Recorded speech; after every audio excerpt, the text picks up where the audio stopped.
Welcome, welcome, welcome, my lovely brothers and sisters. Welcome, welcome to another live book reading. I'm reading from another book this day, which is called The Story of Isis, and it is also a book written by Wes Penre. I have been guided by Spirit to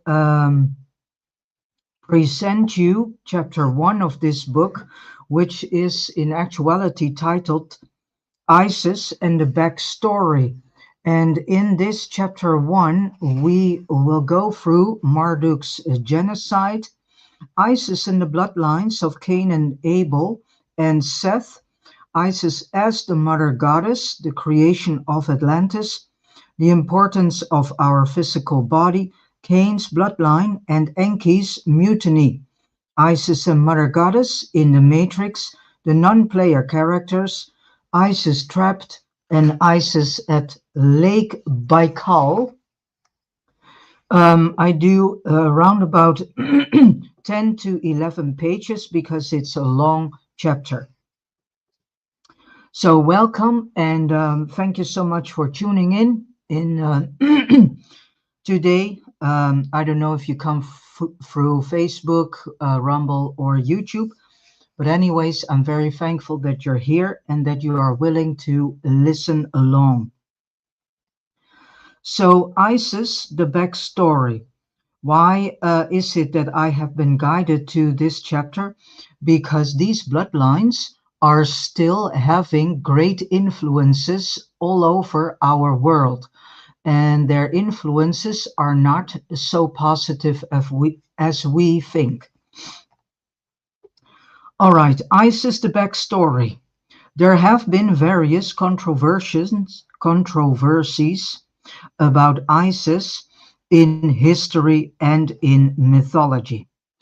Our history and mythology are very much distorted and twisted. So there's truth in it, but you need to read them with the guidance of your spirit and ask your spirit where to find the gems and pearls of truth in mythology and in history. In the Wes Penre papers, she had a significant role in the human history, even before the creation of Earth, after being quite present until way into the third construct. And we are living in the third construct, also known as the matrix, or you can say simulation, whatever you want to label it with. She suddenly disappeared from history, only briefly heard from again. from time to time, but that is only because people do not know where to look. And it seems, according to Wes Penre, and this is also being described in this the Story of Isis book, it seems that Princess Diana was in actuality a reincarnation of Isis. So that also explains the lot of Isis symbolism around Princess Diana, and especially around that moment of her death, which many still are seeing as a deliberate attempt, a deliberate attempt on her life and a deliberate kill. And if it is necessary, I will read that part too. Um, but that is only because people do not know where to look. She, Isis, lives and dies just like us, and she incarnates in new bodies with new names. If we can track her that way, we can get a clue on her whereabouts over time. Since I wrote the Wes Penre papers, I have received lots of concerned emails and messages from readers wondering if Isis is okay and where she is today. Although I have no information about her immediate whereabouts, I think I have traced her at least to the 20th century England. Furthermore, I believe I can shed some light on certain details about her groundbreaking actions after she created her unique bloodline at Lake Baikal, some thousands of years ago. But first, let us give some backstory to explain who Isis is and her major involvement with us humans. Isis was born in the Sirius star system to her Syrian mother Gula and her Aryan father Ninurta, Aryan father from Orion, Ninurta, also called Prince Enlil. Ninurta is also known as what is known as Archangel Michael. Um, in the ancient texts, Wikipedia tells us passages in the pyramid texts connect Isis closely with Sopdet, the goddess representing the star Sirius. Sopdet being another title for the same semi-goddess Isis. And this is what Wikipedia tells us about Gula or Ba. Isis' mother from Sirius, the dog star, as astronomers sometimes call it. That is Wes Penre's emphasis. Gula, Sumerian, the Great. So that means Gula in Sumerian, the Great, was a Mesopotamian goddess of medicine, portrayed as a divine physician and midwife. Over the course of the second and first millennia BCE, she became one of the main deities of the Mesopotamian pantheon, and eventually started to be viewed as the second highest ranked goddess after Ishtar.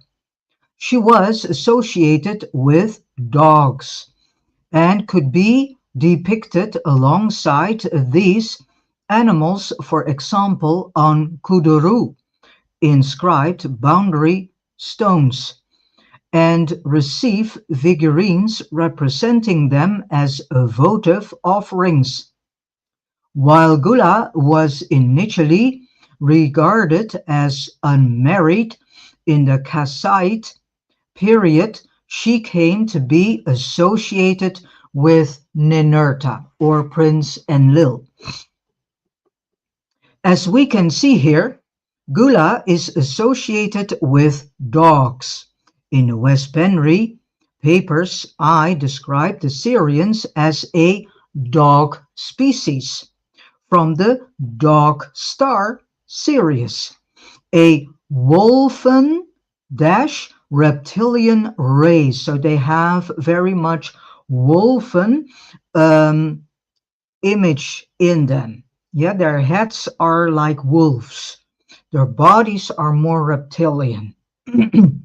So I, Wes Penre, the writer of this book, portrayed Ninurta as an Aryan, which means he is from Orion, because the real name of Orion is in actuality Arion.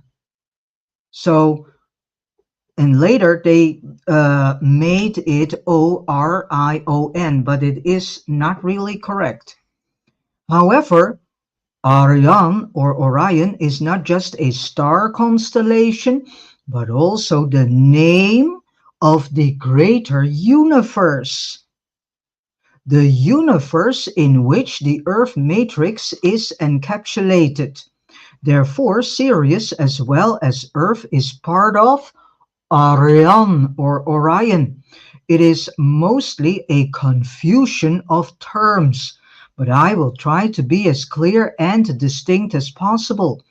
Also, the context will usually determine what is what. So, Gula. Gula is a being from Sirius, present on Earth with Ninurta during the second construct, also called the Atlantis era, when Noah's flood happened at the end of that construct. All these deities, save a few, left Earth and returned to the greater universe, Orion or Arion. Left on the physical Earth were Enki, Marduk, Ereshkigal, and Isis. And except for Enki, the other three are supposedly still within this immediate matrix system, because Enki is out of it. He has been castrated by Ninurta, and so Enki is being housed somewhere else. More about Enki's fate later. Before we move on, we need to understand that extraterrestrials in the greater universe, at least mostly, do not procreate through sex as we know it in our human form.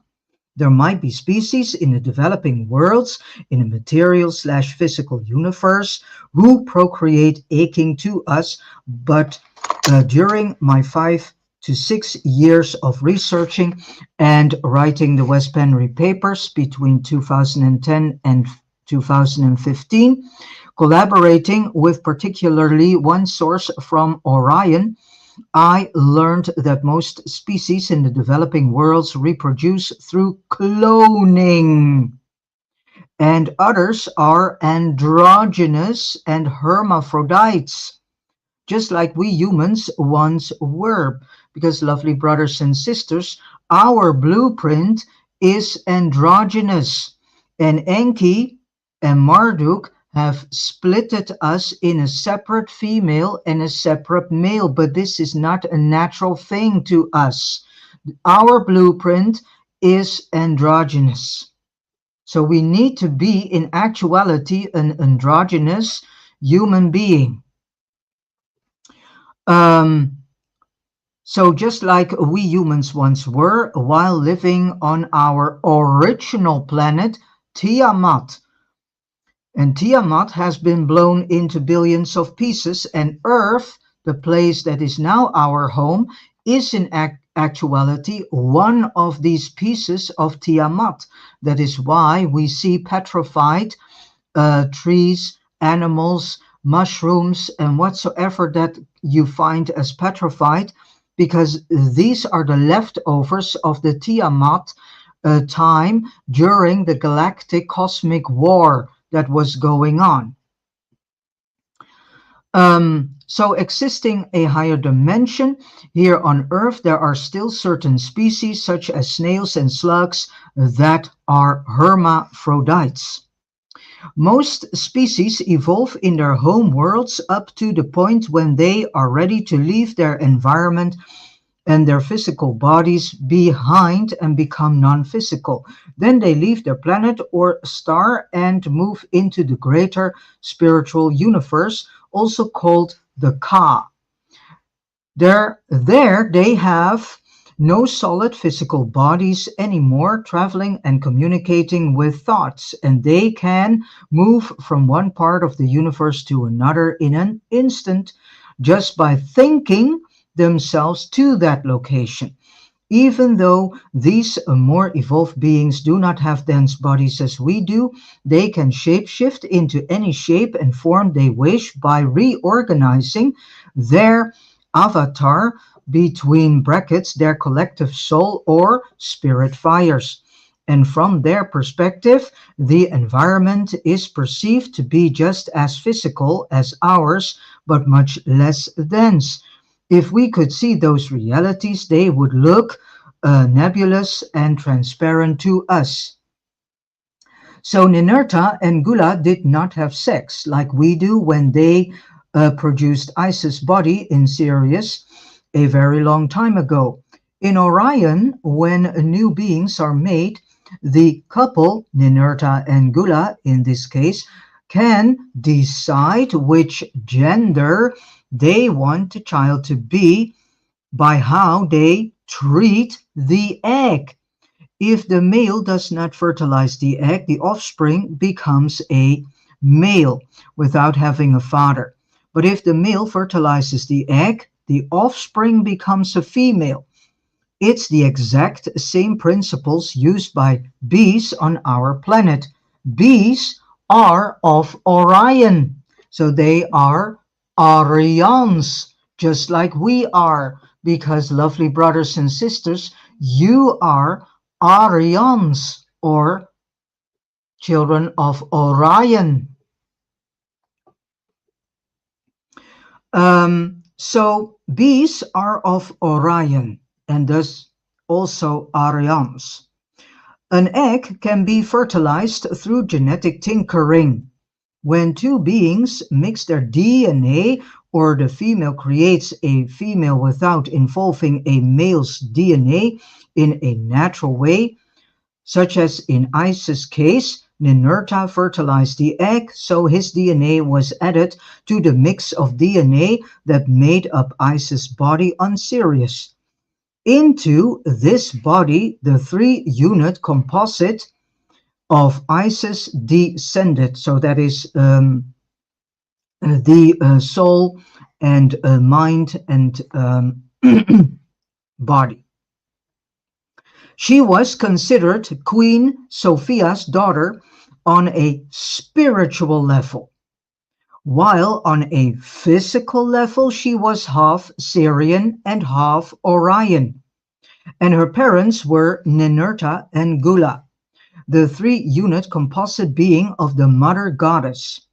She was royal, meaning she had the royal spirit in her DNA, just as we are, because we do not remember anymore that we also are royal, because we are a spark of the divine creatrix herself. We are the creation of the mother goddess Sophia herself. So we are royal too. But we have forgotten this, and it's about time that we start to remember whom we truly are.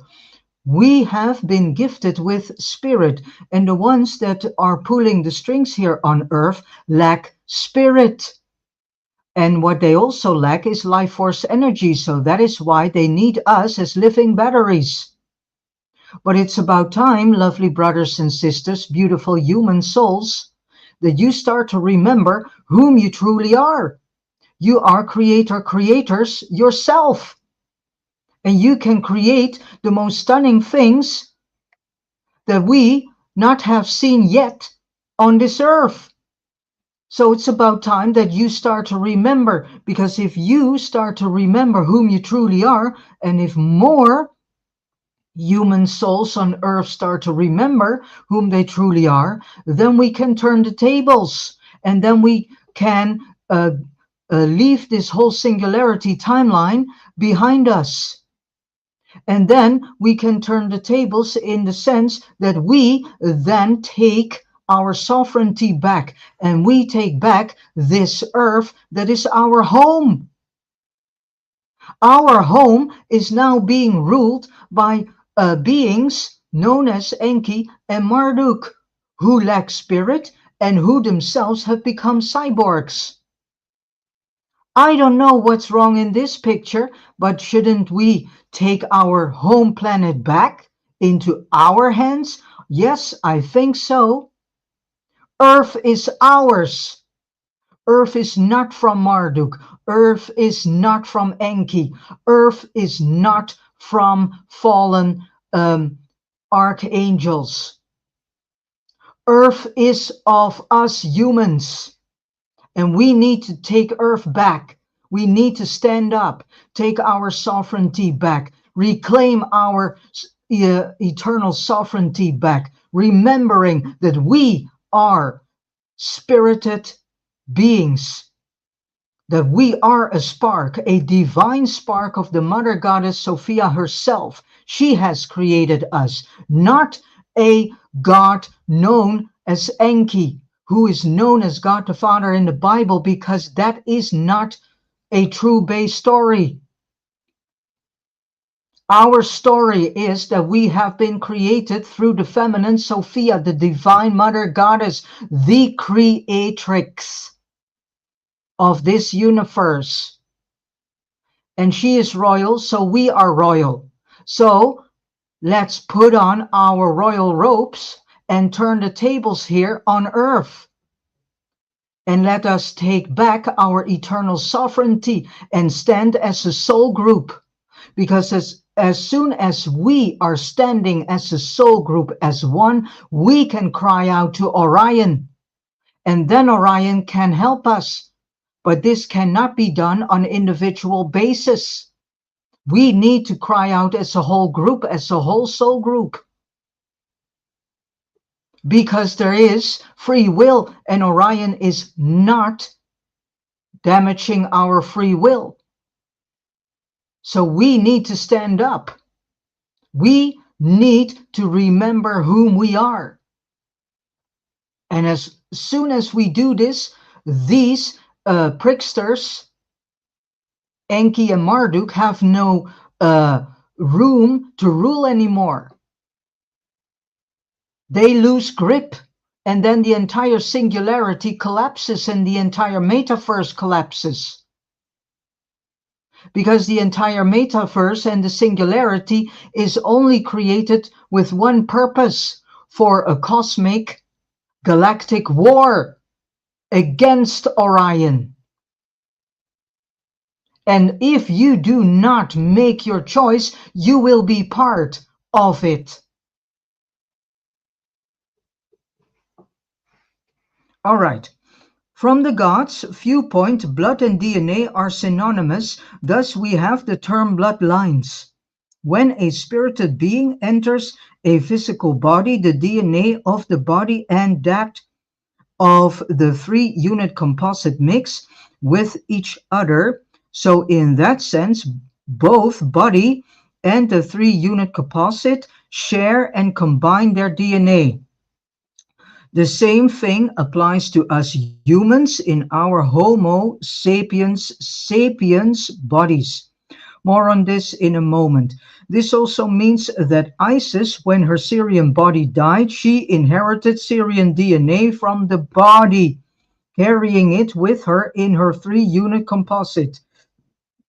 Her task as Isis in Sirius was to overview the Syrian star system to make sure there was no uproar of rebellion against Orion after the peace agreement between Sirius and Orion.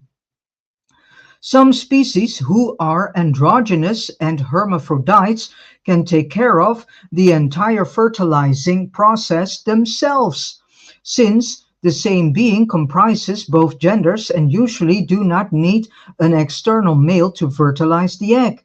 The next thing we know about Isis is that she was present when Queen Sophia, the queen of the stars, i.e., the spirit Sophia, manifesting herself in the universe as a separate player and creatrix, created humankind as the only species in the universe born as soul minds with spirit bodies attached as a part of a sacred experiment.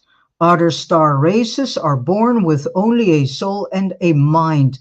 So we are being gifted with spirit and thus being gifted with a spirit body, making up an avatar with which they travel through the universe. They can, however, gain access to spirit as they evolve and can thus become creator gods in their own right and create in their imagination and manifest that inner construction in the external universe at will. So we humans have the innate power to do so and do not need to gain anything. We already have it. However, when we were entering the matrix, we deliberately got amnesia. Enki and Marduk gave us amnesia. Yeah, so this is why we have to start all over again. This is why humans do not learn from their mistakes. You can't blame a species that is deliberately mind wiped and deliberately brought into amnesia. So every time if one of us dies, their soul is being recycled into billions of pieces. Then some pieces are stitched together with other soul pieces, then shot back in a flesh body. And in the meantime, the entire history is being wiped away and also has been given to us amnesia. So then we come back in an earth body, in a meat body, we get born on earth again, and then we have to start all over again. So it's constantly creating the new wheel, so to speak. So this is one of the reasons why we as humans and as human soul group are constantly making the same mistakes, are constantly falling in the same traps, and do not learn from history. Because of this construct, they deliberately done this to us. So we need to wake up, and instead of blaming one another and getting pissed on the human race because they do not learn, we need to understand, but why is it that we humans do not learn from our mistake? Well, because of this construct, because of the fact that our minds are wiped clean, and because of the fact that they have given us deliberately amnesia. We already have it. However, when we were entering the matrix, we got amnesia, and most humans no longer know who they are and what they are capable of. And that is why I am saying in this life, start to remember whom you are. We have been dumped down, and our genetics, our DNA is completely tempered. We have a 12 strings DNA. Yeah. So and we are now operating on a double helix, and this double helix system is deliberately so created because the double helix functions as a lock. It locks us into this matrix system and keeps us into this matrix system. So this is the real function behind the double helix. And so they have tempered our DNA from 12 strands into just two strands. Yeah? So that we became handy worker bees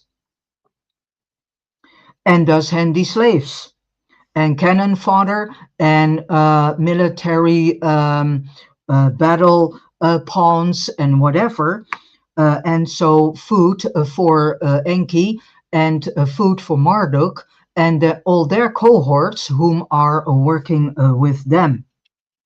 So these soul minds never achieve a spirit body, which is what makes us humans truly immortal and creators. From birth, we are so magnificent. Really, we start to remember this magnificence in us. We can create the most stunning things, what I've said, things that we not have seen earlier here on earth yet. The soul minds are thus not genuinely perpetual, but can exist so long as the greater universe exists. So we humans will outlive even the destruction of the entire universe because we are eternal. From here on, when I am addressing humans, I will refer to us as three-unit composites, which stands for soul, mind, and spirit body. That is what it means. We are three units in one. Those who lack spirit body, those of soul minds only. I will call two-unit composites, since they comprise two units in one, lacking the spirit body. Almost all extraterrestrials are either two-unit composites or two-unit composites who somewhere in their development got access to spirit and could become creators themselves too. All right. Marduk's genocide. As conveyed in my previous work, there was a war in heaven. In Greek mythology, called the Titanomachy. It was a war between the greater of elder gods, the Titans, and the lesser or younger gods, the Olympians, a war the latter group won. The Titans were the group of creator gods led by Queen Sophia, who created humankind on the planet Tiamat in our solar system, between Mars and Jupiter, but in a higher spiritual dimension. We see 3D remnants of it today as the asteroid belt. The lesser gods from Sirius, led by Marduk, won the war and destroyed Tiamat and all life on the planet with nuclear weapons. A few surviving humans fled together with Ninurta, who was part of the creator god team, away from our solar system. But many of us humans fell into a deep coma from the shock. And this coma we were in took 1,000 years. So we have been for 1,000 years in a deep coma, and later became part of the Earth experiment, which started with the Atlantis era. More correctly, it should be called the second Atlantis, because of the second construct. The first Atlantis was Tiamat, which I learned was a water planet. This doesn't mean it was all covered with water. However, our human scientists call the universe space and say it is a vacuum, when it would be more accurate to call it cosmic water, where water denotes ether or spirit. So the cosmic ocean from where all creation stems, Tiamat existed in the cosmic water. It was the spiritual world, not a physical one. Isis, who helped Sophia with the Tiamat project, educated by her, also fled to the solar system together with the queen and Ninurta and Enki, but later returned when Enki helped Orion create the second construct, Atlantis. Isis and the bloodlines of Cain, Abel, and Seth. After the Tiamat disaster, Enki returned to the solar system. He asked his mother, the Queen of the Stars, Sophia, if he could terraform a chunk of the remnants from Tiamat and continue the human experiment on what was to become, nowadays, Earth. It should be noted that Enki had nothing to do with the Syrian invasion, contrary to previous hypotheses. He was part of Sophia's team, although he was not happy with the tasks handed to him. Enki was the queen's firstborn and thus also the crown prince of Orion, the heir, so to speak. Therefore, he saw it as his birth-given right to oversee the Tiamat experiment, cooperating directly with his mother as the chief geneticist. However, because of his extreme pride and grandiose matter, how familiar, eh? Overt narcissism. Overt narcissism is loaded with grandiosity. Enki had earlier been denoted by the queen and her consort, Cain Enlil. Initially, he was appointed to be the chief genetist when creating humankind and thus contribute with his DNA, but he lost his position in favor of his younger brother, Prince Ninurta, also known as Prince Enlil, who instead inserted his DNA in the primordial human. When Tiamat and the human soul group were created, the queen gave his second-born son, Ninurta, the solar system as a gift to oversee, but responsible for, and be responsible for it, and to protect against intruders, having his Mach defense force to assist him if needed. Ninurta was also promoted to the crown prince and heir of Orion instead of Enki. This hurt Enki's pride, of course, and as the arch narcissist he is, he planned on showing his mother and the rest of the universe that he was indeed worthy of the titles chief geneticist and heir of Orion.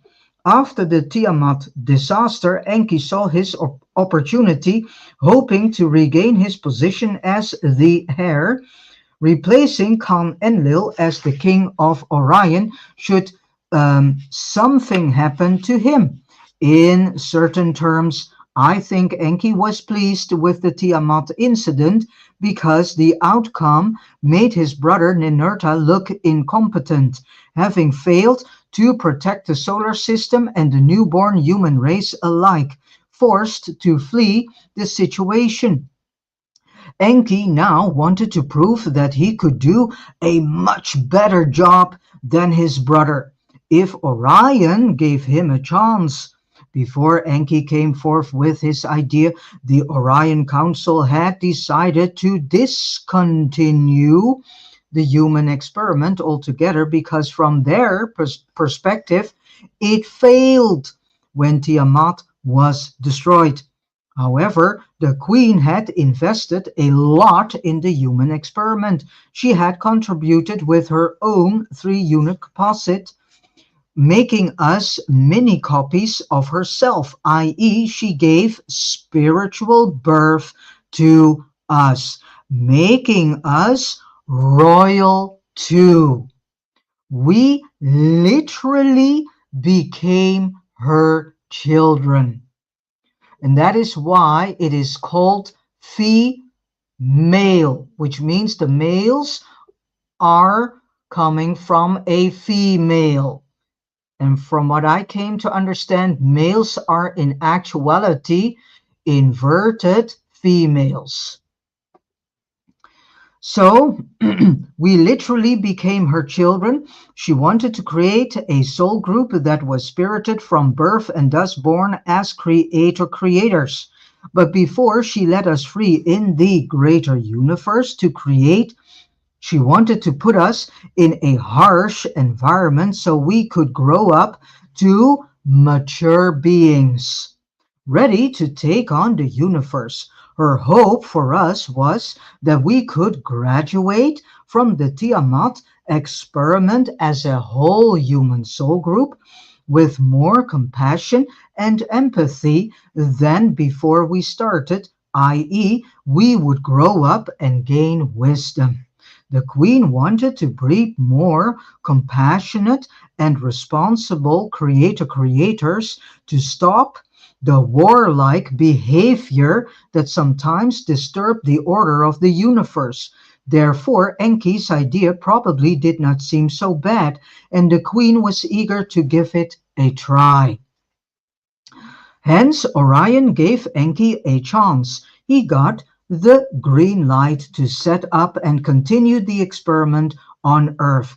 This he did, and after much experimentation with different body types, he came up with Homo sapiens, which was at that point a semi-ethereal species of a lower destiny than the original Tiamat humans, i.e. us when we lived on Tiamat.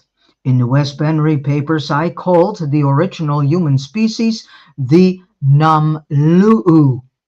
I will continue using that term in this book interchangeably with other terms such as the primordial human or the three-unit composite.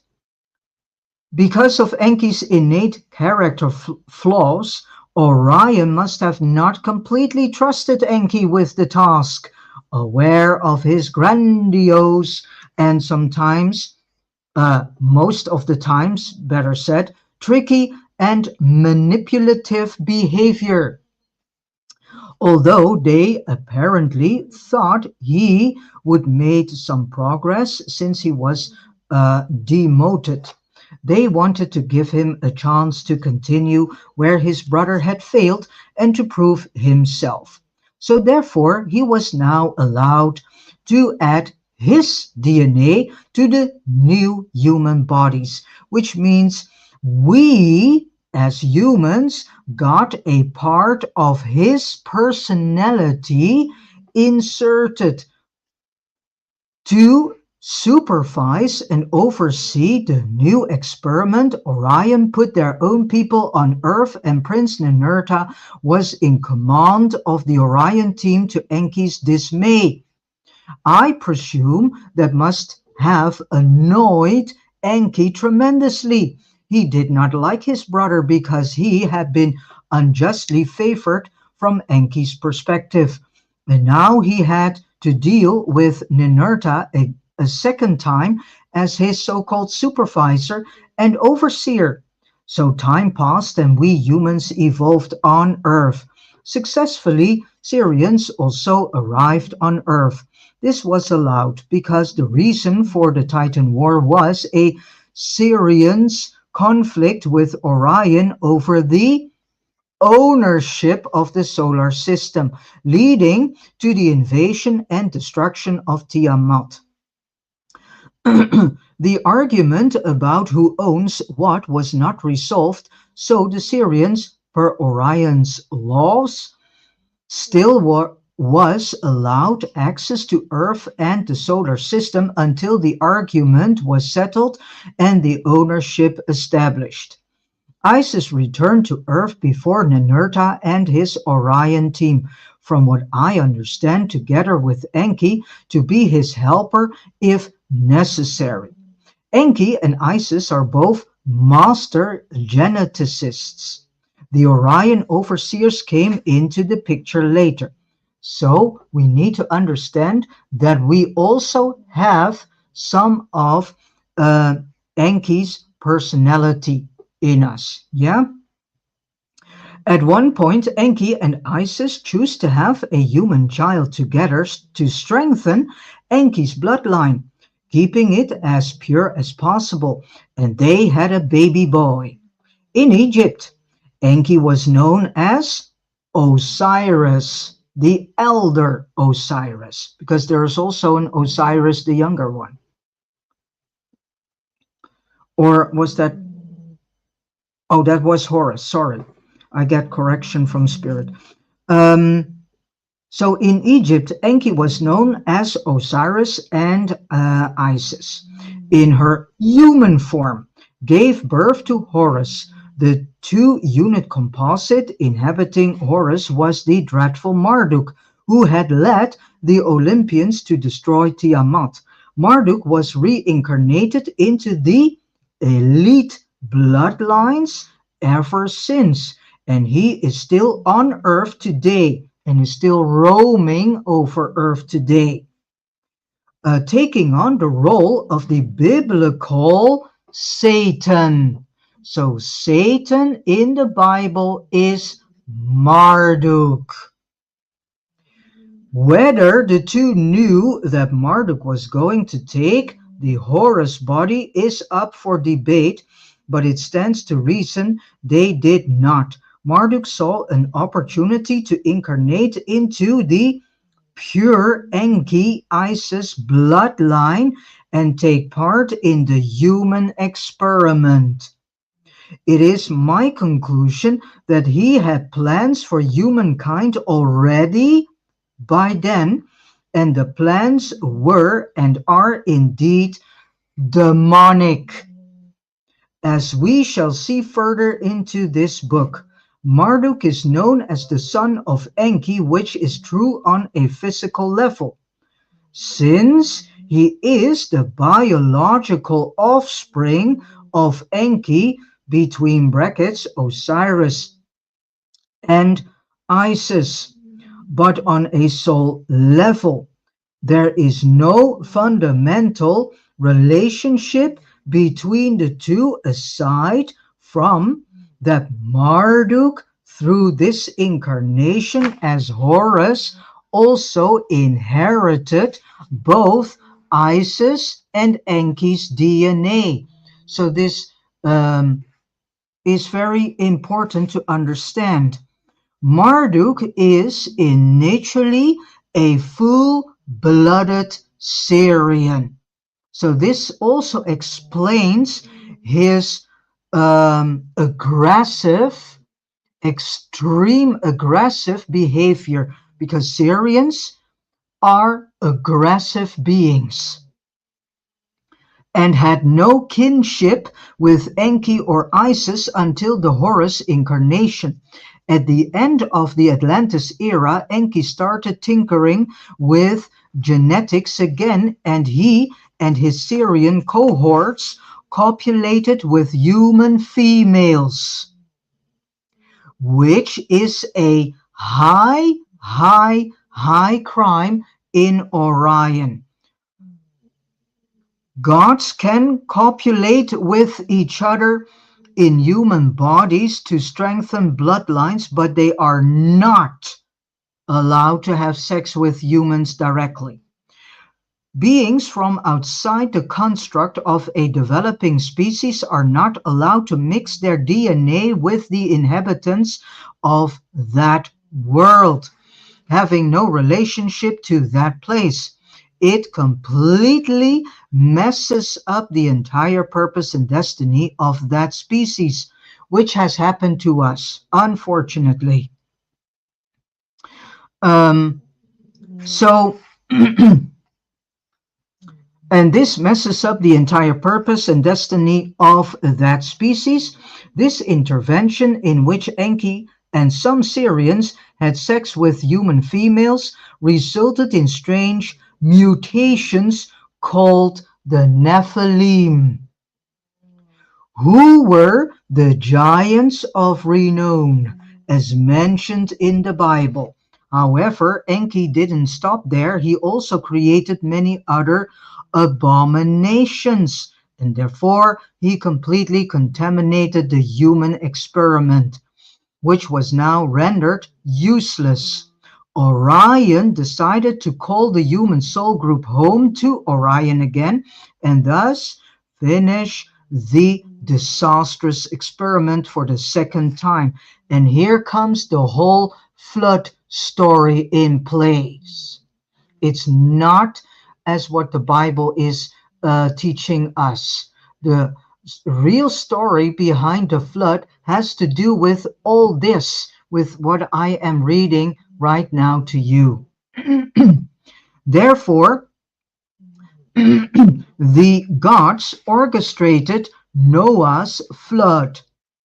Orion initiated it, so the human three-unit composites could leave the nightmare that had emerged on Earth and return home. So they did this for our sakes too, to save us. And Enki was commanded to execute it. The plan was to wipe out all life on the planet. But of course, Enki tricked Orion by kidnapping a certain number of humans, including Noah and his family, to create his own experiment after the flood without Orion's supervision. All humans, three-unit composites, existing on Earth today were in the group of hijacked three-unit composites, which means me, you, everyone that is on Earth, and so you whom are listening to this storyline too. And thank you so much for listening along. Isis as the mother goddess, and so the creation of Atlantis. Before we move on to discuss what happened at the time of and after Noah's flood about 9,600 years ago, let's rewind to the beginning of the Earth experiment, following the destruction of Tiamat. Enki had just terraformed a piece of the exploded planet floating around in the asteroid belt in the third dimension, and he was ready to continue the human experiment, eager to start as being told in the Nag Hammadi texts, the Sumerian cuneiform, and in the Enuma Elish, the Babylonian creation story. And it's quite interesting to read that story too. In the beginning, while looking for so-called gold, Enki started out with creating clones. So this is how old cloning is. Creating clones of different humanoid species, letting Syrian two-unit composites inhabit them and do some physical work on Earth to help with the terraforming. It should be noted they were not really looking for gold as in the metal gold. It is a metaphor for creating us humans. We are the gold. Yeah? Enki was trying to create the perfect human body that could house a human spirited three-unit composite. Gold. The Syrians, however, were very uncomfortable with these early bodies that Enki cloned, so they rebelled, and Enki stopped using those prototypes and let the Syrians off the hook.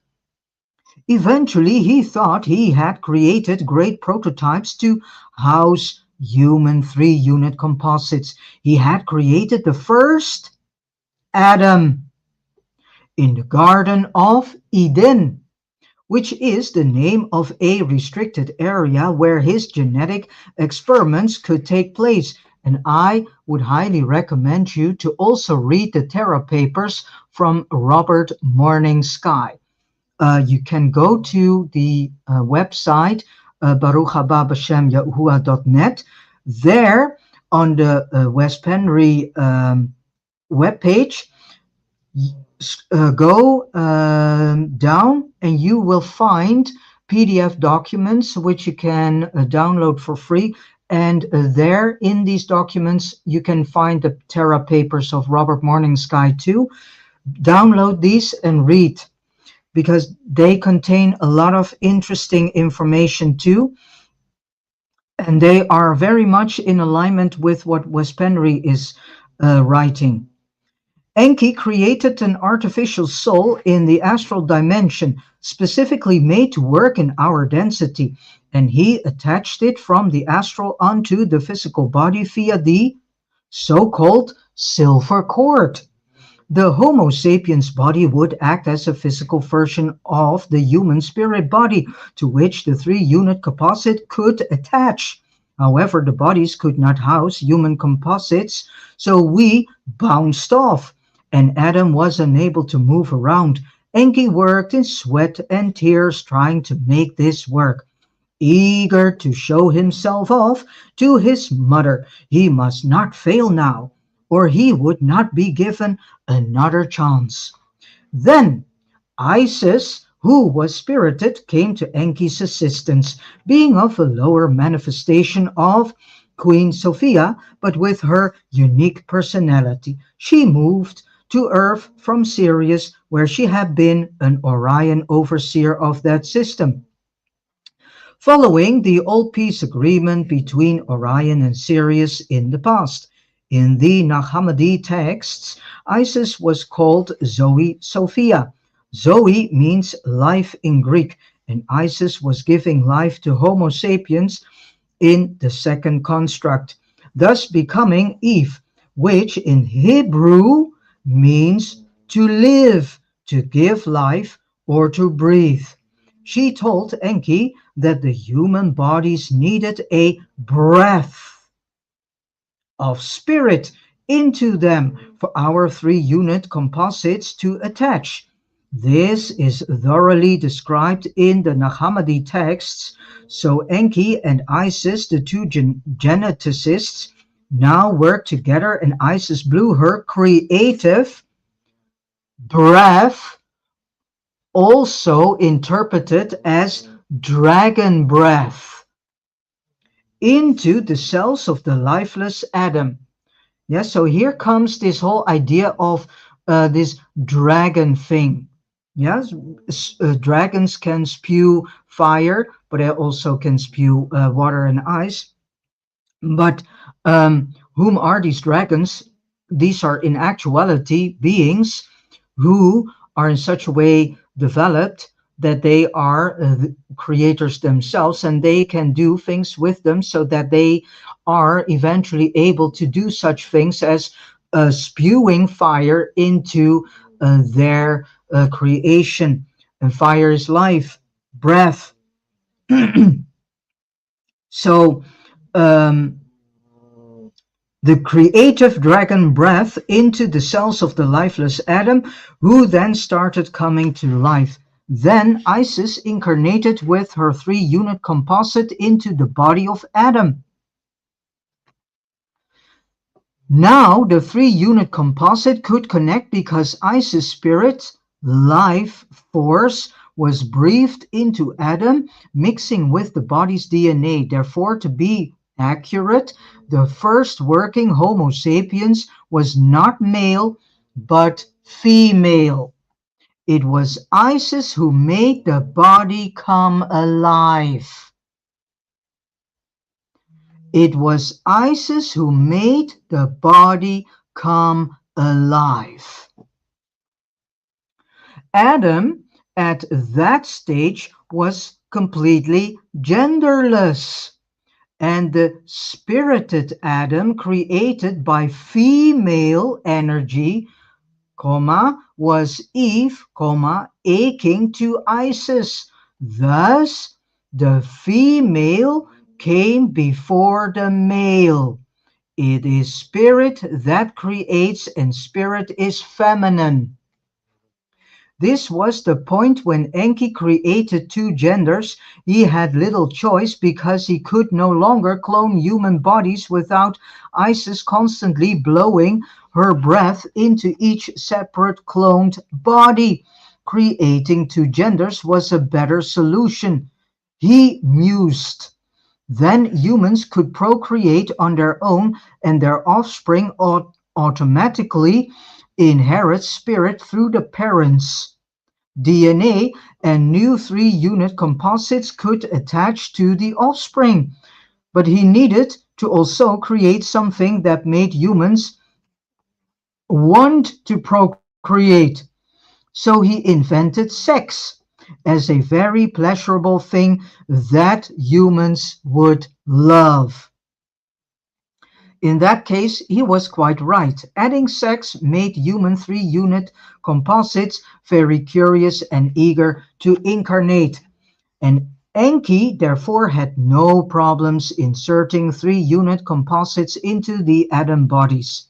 We attached willingly. Thus Enki and Isis created man and woman. The two geneticists both incarnated in human bodies, and Enki, who is not spirited, but a two-unit composite, soul-mind, got a feel for how it is to be attached to spirit via the physical body, and he gained some creative abilities. The god and the demi-goddess then had sex in human bodies and created Abel and then Cain. Thus Enki had added his own DNA into the blood of Adam and Eve. Abel was the firstborn, so Enki preferred him over Cain. And we know the rest. Cain, of course, got jealous and killed his elder brother to get the sole attention from his father. So a repetition of narcissistic traits again. Yeah. In the meantime, Isis, as Eve, had sex with a human rather than with Enki, and the Seth bloodline saw the light of day, jump-starting a new bloodline. The Seth bloodline thus had lesser Enki blood/DNA than the Cain bloodline, which was created with Enki's DNA, directly mixed with Isis. Therefore, the Cain bloodline, having Enki's, Isis and Ninurta's DNA, because Isis was Ninurta's daughter, turned out to be more intelligent than the Seth bloodline. Thus, Enki chose humans from the Cain bloodline to supervise the Sethians. They eventually became today's global elite. Yeah, so the global elite are from the Cain bloodline, while the Seth lineage comprised most human three-unit composites. However, there was another so-called problem in the beginning when humans were a few. There was a lot of incest going on, and that had a devastating consequences. It deteriorated the physical bodies after a few generations, and people most likely became retarded. Therefore, Enki and Isis must create more bodies together that were not directly connected to the main bloodline. So they continued tinkering with DNA without diluting the DNA they themselves had contributed with earlier. The new bodies were still of the same semi-god/semi-goddess DNA mix, but created separately from the original ancestor lineages to avoid the negative effects from incest.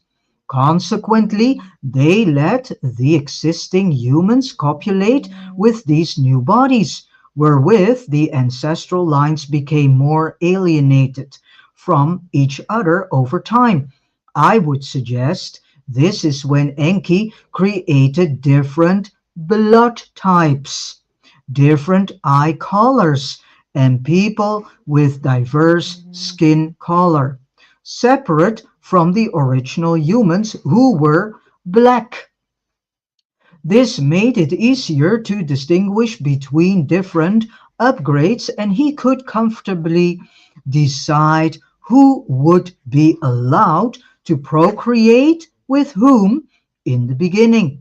However, Enki was very careful to keep a string of Cain's bloodline as pure as possible, making sure it was minimally diluted. Proving himself worthy to Orion, he needed his own DNA to be as dominant as possible in humans.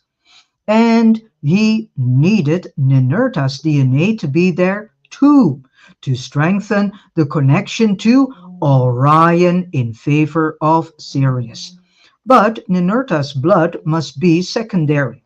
So if Enki's DNA was more dominant in humans than that of Ninurta, he could claim the human soul group as his own. Yeah? Rather than Ninurta's, whose DNA now was less. In Orion, to claim ownership of a star race, the creator must prove the soul group comprises his or her dominant DNA. It is all about DNA and bloodlines. Without his dominant DNA, Enki cannot claim ownership to the human species.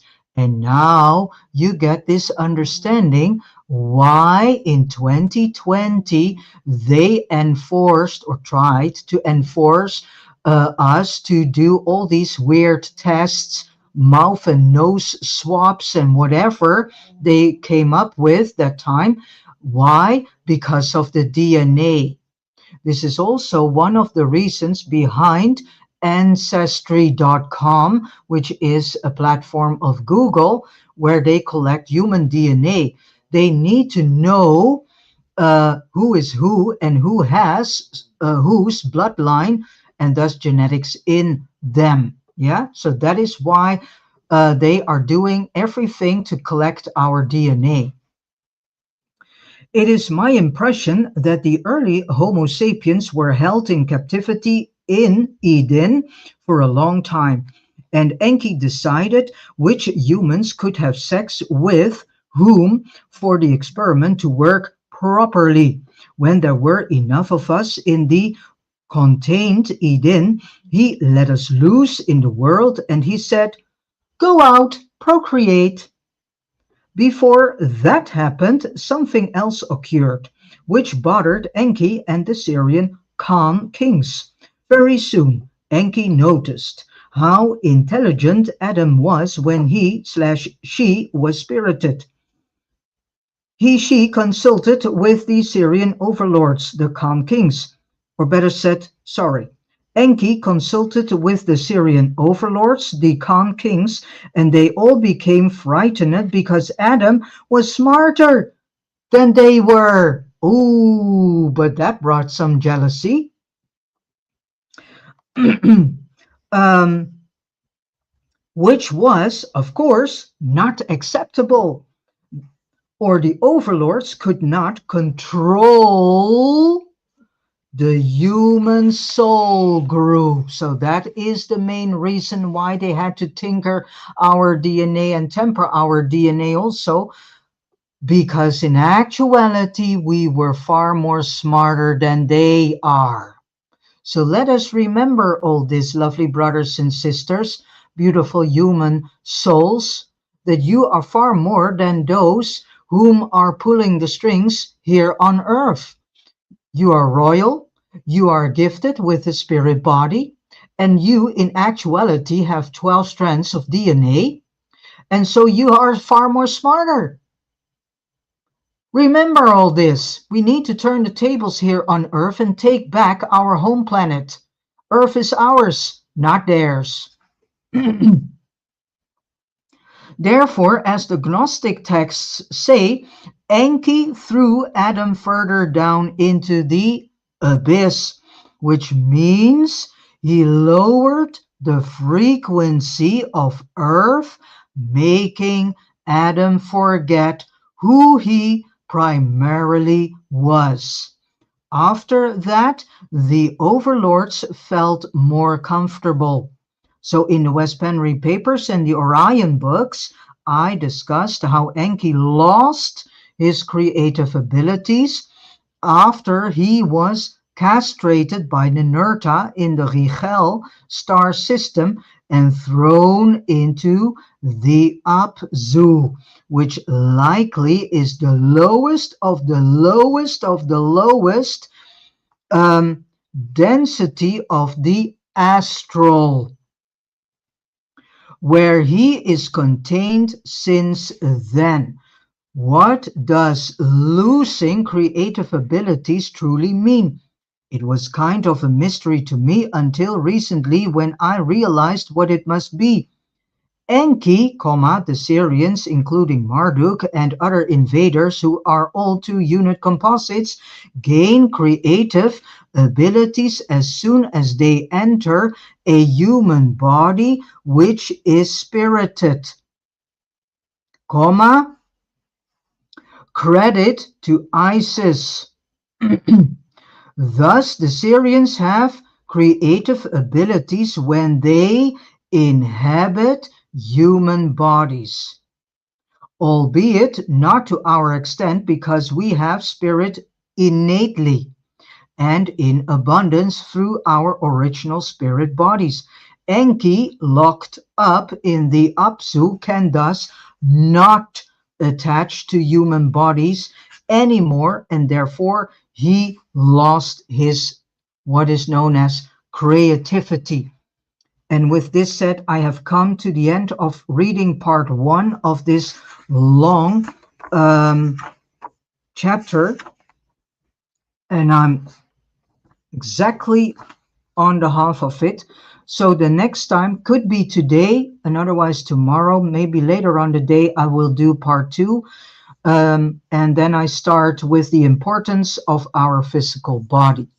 So it is about time that we get to know some in-depth information of what had and has truly happened to us humans, and what has truly happened to our human soul group. So this is the main reason why I'm doing what I'm doing.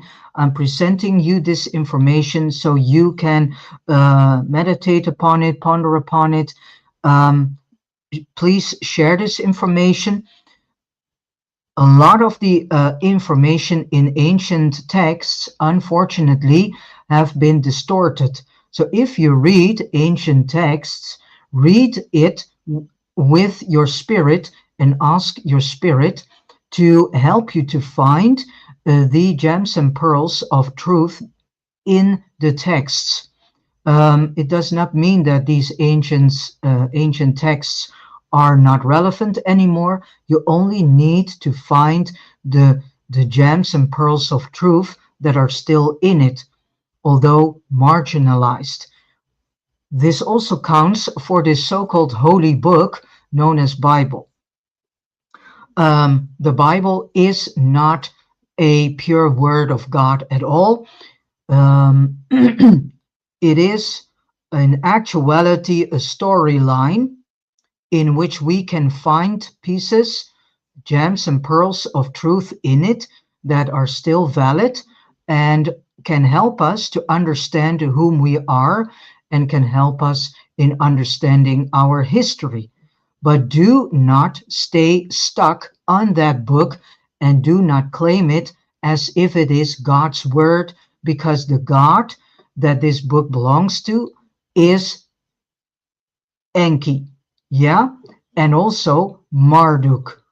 So the more we know about Enki and the more we know about Marduk, then you also know that the Bible is not really 100% reliable book. So take out what you can take out of it. What I say, if you read that book and other ancient books, read it with your spirit. Ask your spirit to help you find the gems and pearls of truth. so that you can start remembering whom you are, and so you can start remembering the history of Earth and yourself, because this is the very importance that we need to do. We need to stop focus ourselves on mainstream media. We need to stop being focused on things that are completely irrelevant. We need to ask ourselves, um, what is truly going on this earth.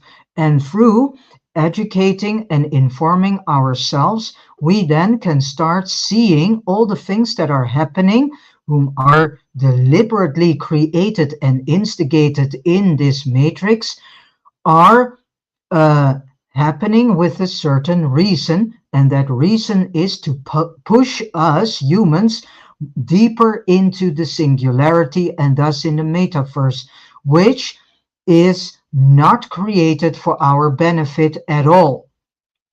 It will be our new prison system, yeah, where our soul will be forever locked, so-called forever between quotation marks, but our spirit will be captured in technology, and it will become very harsh for our spirit to live in metaverse conditions.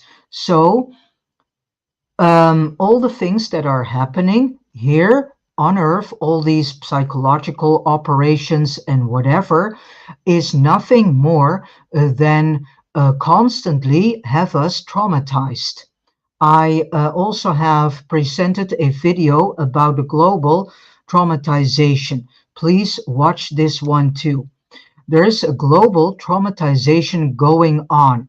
They are traumatizing us humans 24/7 a day. They do this to compromise our psyche, yeah, and to fragment, better said, to fragment our psyche. This is exactly what happens in MK Ultra. In MK Ultra, what they do is fragmenting the human soul. So this is what is happening if you are rolling out MK Ultra all over the world and are doing it with all humans. So this is the reason why they instigate all these assassinations, psychological operations, and all these other things, such as all these movements to work against us.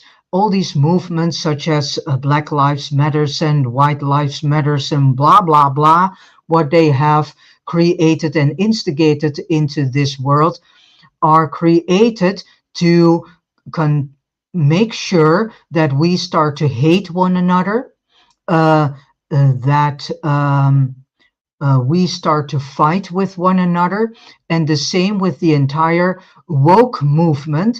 This entire woke movement is created to hate one another, to have a hate against one another. So this is something you need to realize. Everything is happening with a reason in this world. Nothing is coincidentally, nothing is random. And this is the main reason that I am presenting you this information, to pass on to you information that can help you to understand the things that are going on, so that you can see them for what they truly are, and through this are becoming lesser affected by it. All right. With this said, I end this live book reading with a short musical number titled Hope, and created by Ben Sound. I wish you all a beautiful day filled with a lot of love, joy, wisdom, truth, and revelations directly coming from your spirit, your own spirit. All right, thank you so much. And maybe today I will present the second part, and otherwise tomorrow. All right, thank you so much for tuning in through Facebook, through YouTube, through Rumble. Thank you for reading along with me. Thank you for listening, and thank you for spending your time by listening along to this information. All right, I see you next time.